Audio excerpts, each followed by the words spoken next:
So for today's video, we're going to take a look at some Harry Potter sets. A big shout out, thank you to Lego for sending me these sets for review. I'm going to take a look at 4 different sets. We're going to start off with the smallest and move to the largest. If you want to skip any one of the reviews, check out the timestamps in the description below. I built these sets live on stream, a couple with my wife, and if you want to check them out, you can head over to twitch.tv/betweenthebricks. I also stream 3 times a week, so head on over and give the channel a follow.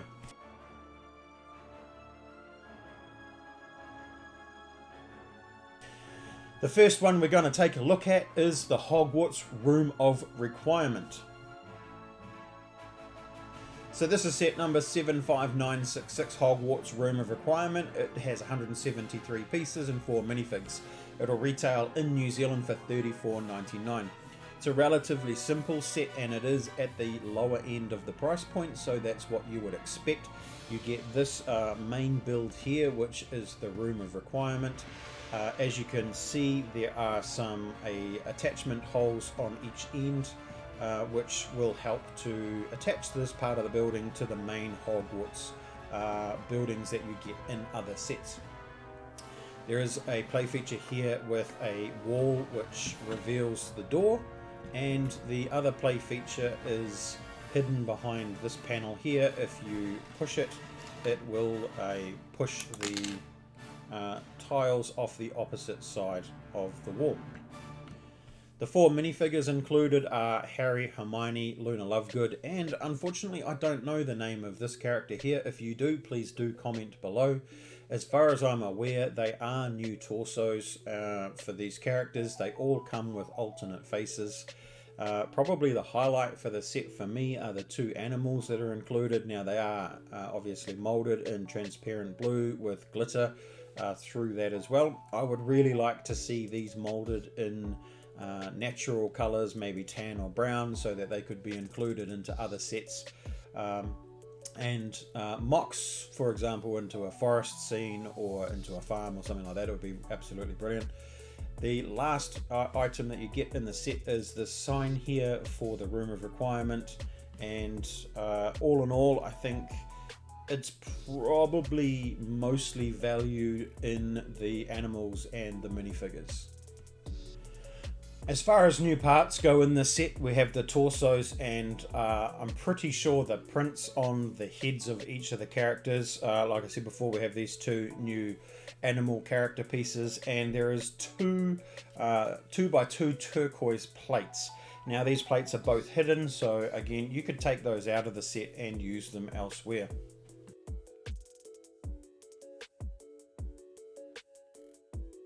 So this is set number 75967, Forbidden Forest, Umbridge's Encounter.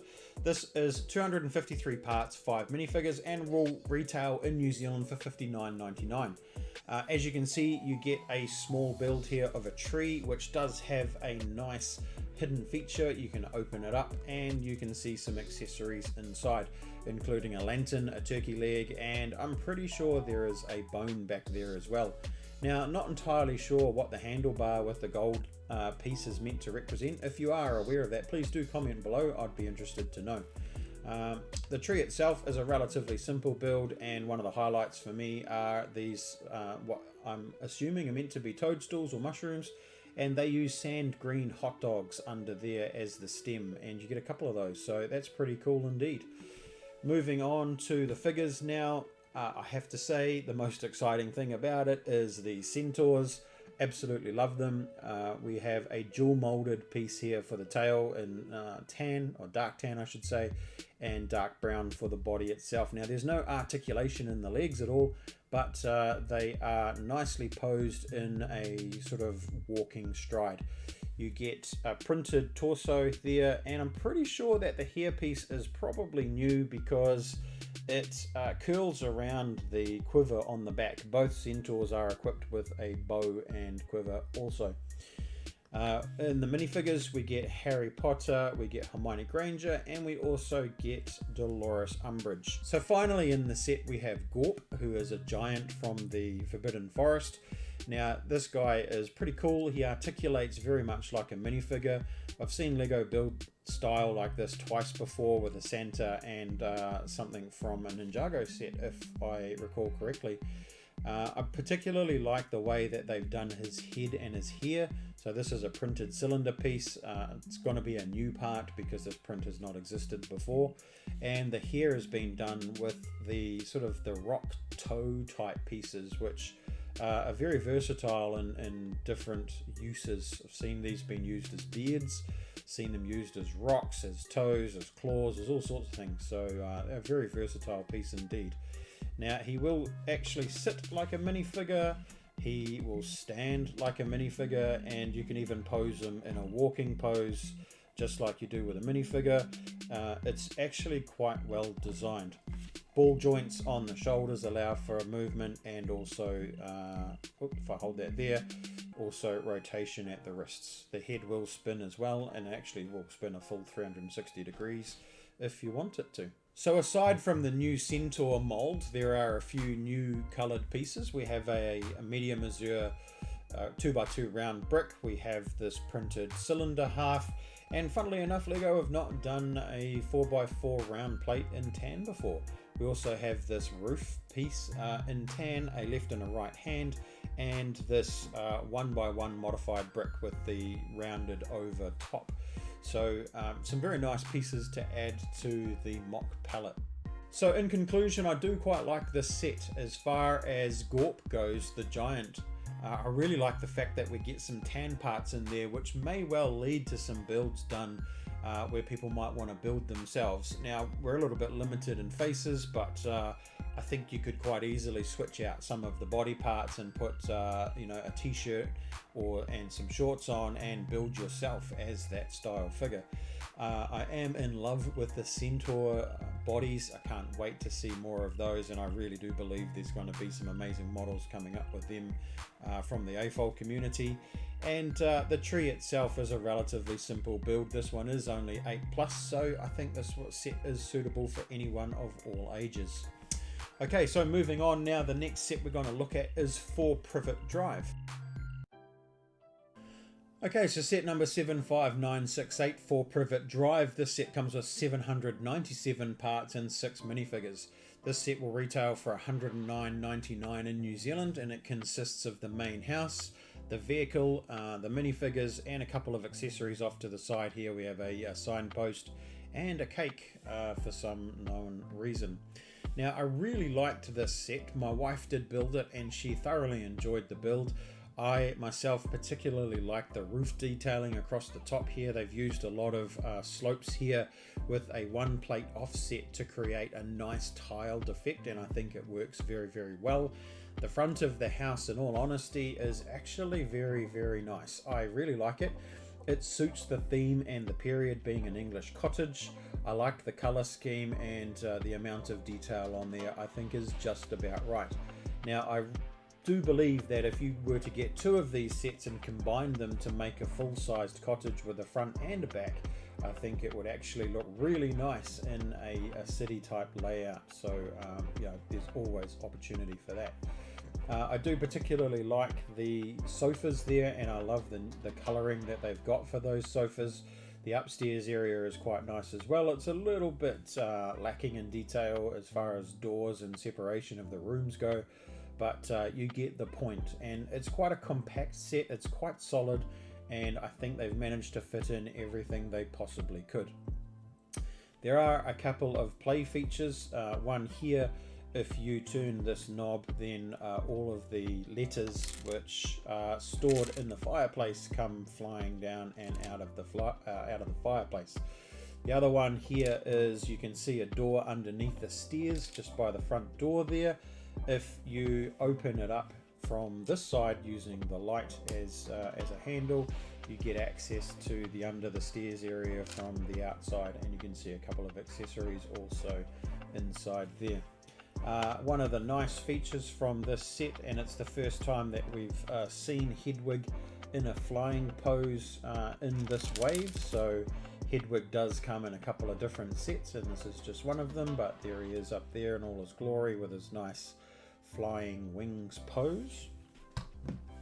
The car build itself is quite nice, particularly like the color scheme. The stripes on the door are printed on, and the rest of them are utilizing actually just plate building techniques. Unfortunately, the stripe doesn't go across the full width of the door, and it is a little bit grey in comparison to the rest of the white stripe that is made up with the build. There are a few stickers on the windows to get the rest of that area filled in, and it's about as good as you can get. You know, as far as the car goes, it looks good. I do think that it's better than the first version that was in the previous Privet Drive set. There is a chain also in this car in the boot, which you can attach to the window on the house and pull that out also as another play feature.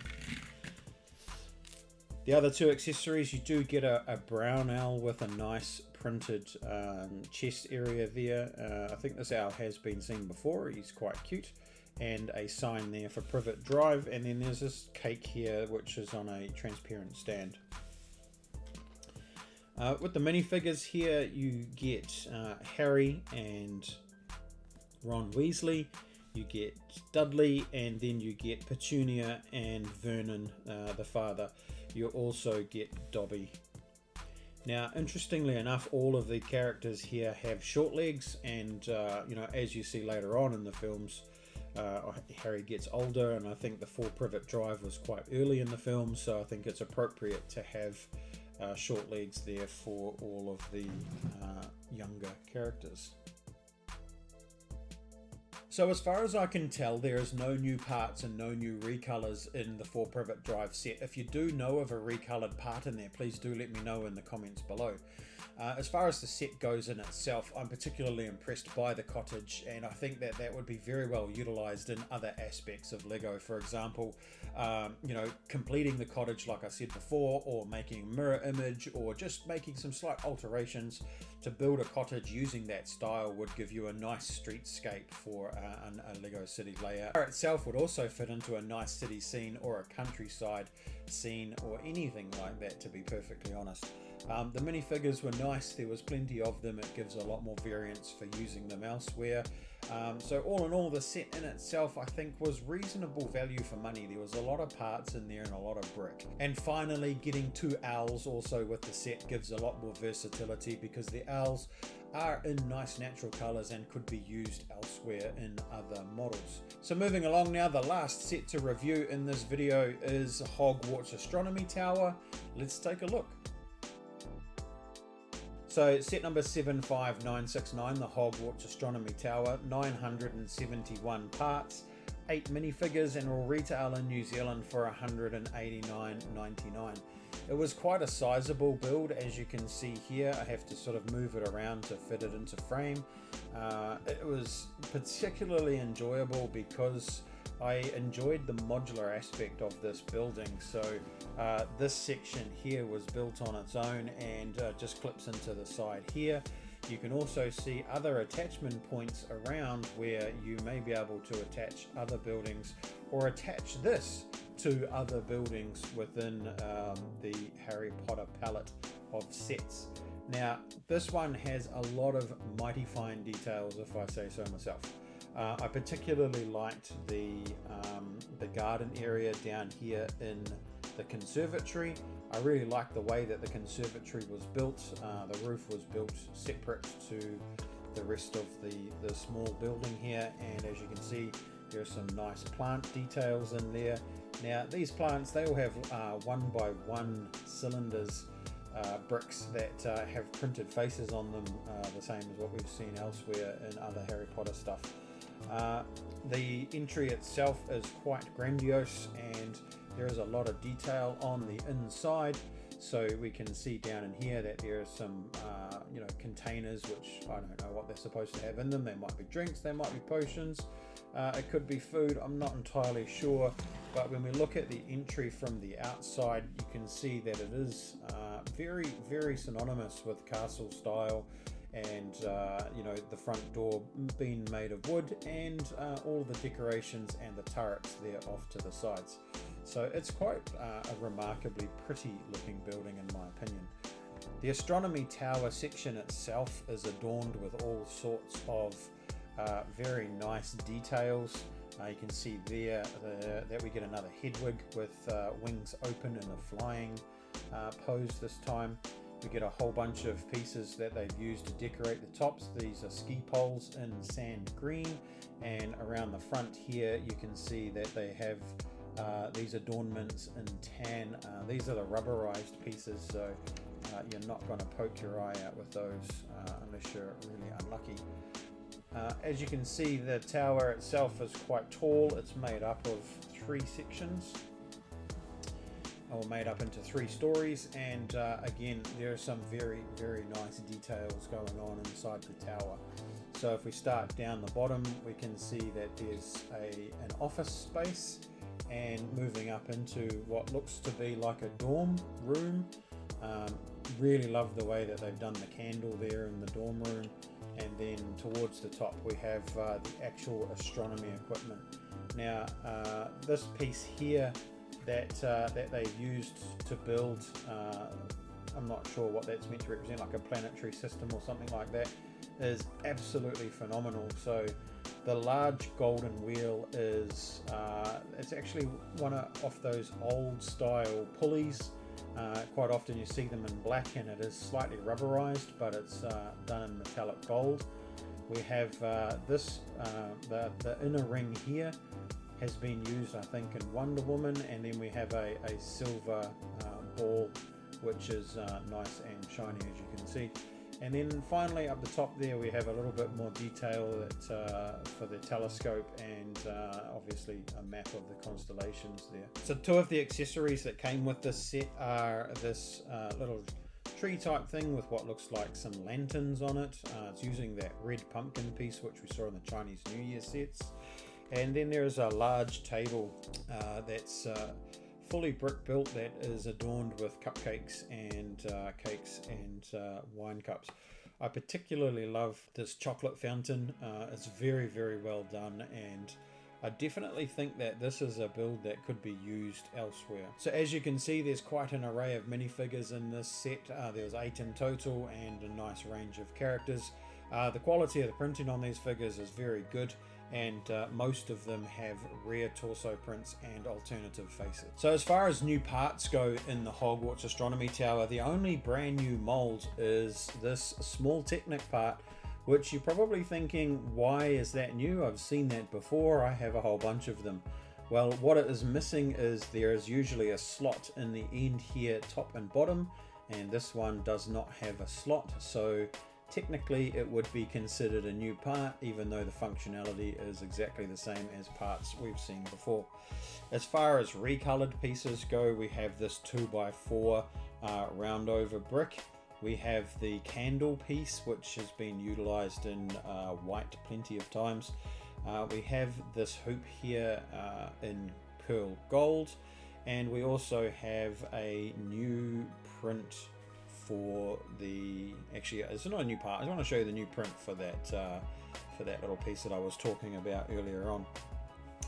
Now you're probably thinking the green book has been done before in with the ducks in the Disney series.